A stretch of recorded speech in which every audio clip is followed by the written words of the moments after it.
tabib va ruhiy kuchlarga ega inson sifatida tanishtirgan va ayniqsa imperatorning o'g'li Aleksey Romanovning gemofiliya kasalligini davolashi bilan mashhur bo'lgan. Ammo uning haqiqiy ta'siri qanchalik kuchli bo'lgani hali ham sirligicha qolmoqda.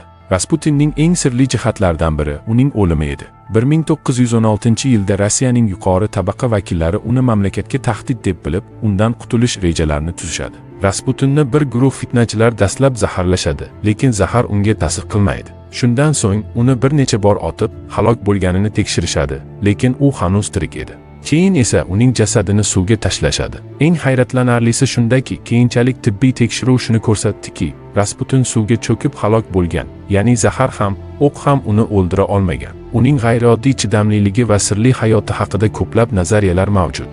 Ba'zi odamlar uni mistik kuchlarga ega bo'lgan shifokor, boshqalar esa shunchaki ayyor manipulyator deb hisoblaydi. Ammo shunisi aniqki, Rasputinning taqdiri va qobiliyatlari haligacha jumboqli bo'lib qolmoqda.